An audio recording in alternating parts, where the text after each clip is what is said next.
Hi, I am Tracy Shulsinger, family nurse practitioner and owner of the Healing Collective. So last blog, Dr. Block spoke about how to deal with a common cold, what you do if you feel something coming on, what you do when you have a cold, and then how to support yourself as you're clearing the cold. And what I want to talk about today is a part 2 of this topic, focusing on immune system health. So ideally, how can we not even get a cold because our immune system is so strong? So I'm going to tell you the top 5 things, in my opinion, that support a very strong immune system. They're not actually in particular order, but the first one I'm going to talk about is your gastrointestinal health. So 60 to 70% of your immune system function is right here in your gut. So each of these topics could be its own video because they're so deep, but just a few things for your gastrointestinal health. What you eat matters so much. So you want to have high nutritionally dense food. You want to eat food that's more healing and nourishing, like medicinal food versus toxic, harmful food. So good sources of organic proteins and at least 9 servings of vegetables every single day and a couple servings of fruit. And no processed food, doing this as much as you can. If it's not 100%, that's okay. If it's 80%, that's still really good and certainly more than the average standard American diet. Also, to support your GI health, taking probiotics is awesome. And here's one we have in our office, Orthobiotic. It's a good just daily probiotic. If people need more of a boost, we have higher dose probiotics as well for more like treatment. This is more like maintenance and prevention dose probiotic.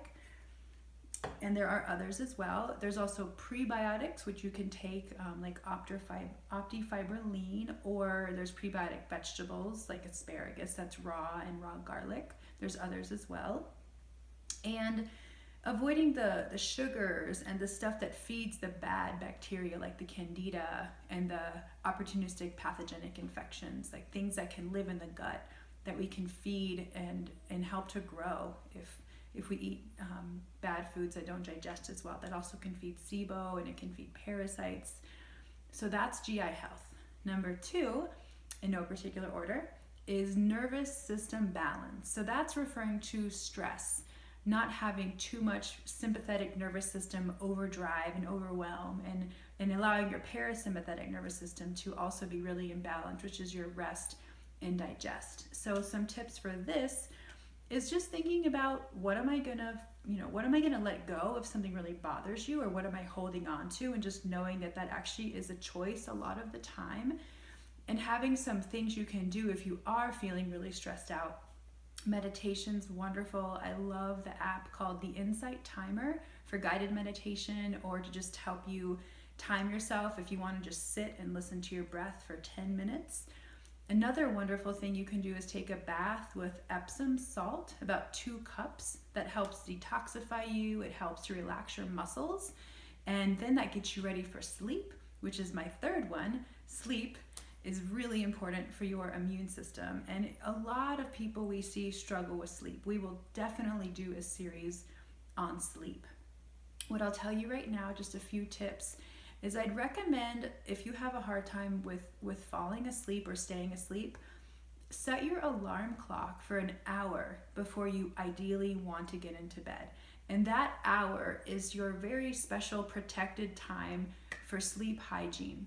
Sleep hygiene is this whole process of what you do to help tell yourself it's time to settle down and go to sleep. So turning off the lights, not using any technology, your phone, your computer, your tablet, not watching television, doing things that are more calming. So if you're reading, which can be really great, reading things that are calming, not reading like mystery novels, and not reading things that are going to upset you. Avoiding any kind of intense, upsetting, kind of confrontational discussions with people.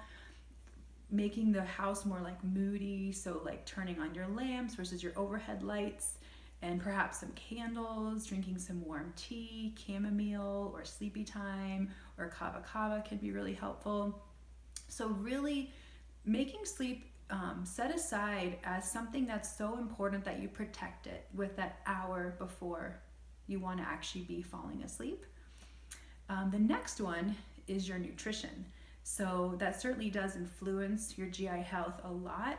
What I really want to focus on here is low sugar. So sugar is an immunosuppressant. So if we're having sugar every day, that means every day for a period of time after we consume sugar, our immune system is impaired. And imagine if you're having sugar throughout the day constantly. Now, little things like ketchup, I don't think it's that significant because there is sugar in everything. And so I've heard people say, how can I truly avoid sugar? I'd say focus on the big stuff. Don't stress yourself out by focusing on all these little things. So the big stuff like putting sugar in tea or coffee or cookies or candy bars, desserts. Fruit sugar is okay unless you're really eating a lot of fruit every day, because that's also combined with really healthy minerals and vitamins and fibers. But in general, try to avoid food that are high in sugar that's processed, like table type sugar, or excessive amounts of even good stuff like excessive amounts of honey or agave can be harmful.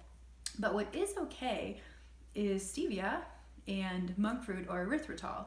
They do taste sweet, but they don't raise your blood sugar. So they're not going to have harmful effects physiologically. They will still train you to want sugar though. So if you want to reduce your craving for sugar, those still can train your taste buds to want that flavoring, but physically they're okay.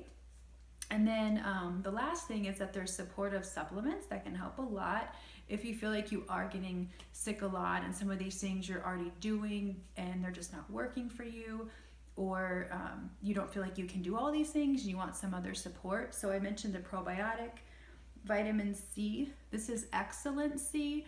In Dr. Block's blog, he said take it to bowel tolerance, which is good. So that means take it until you can't take anymore, meaning you get diarrhea. Vitamin C can cause loose stools, so we don't want that, but you can take as much as your body actually tolerates.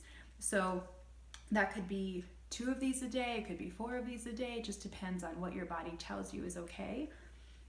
Viracid is really great for preventing viral infections, or once you feel like you're getting sick, as soon as you feel it, you start to take this.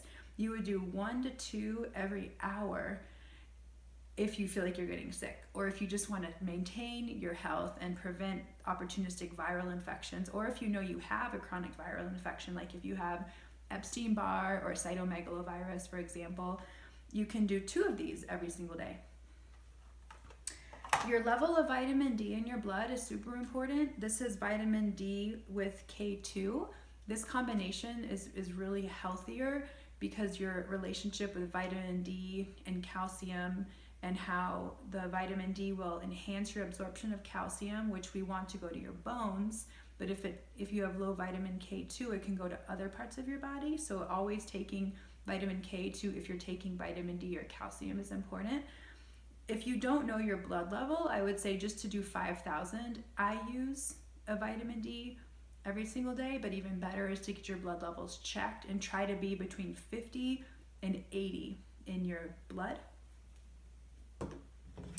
And just like a general multivitamin is really helpful, because the majority of people have nutritional deficiencies.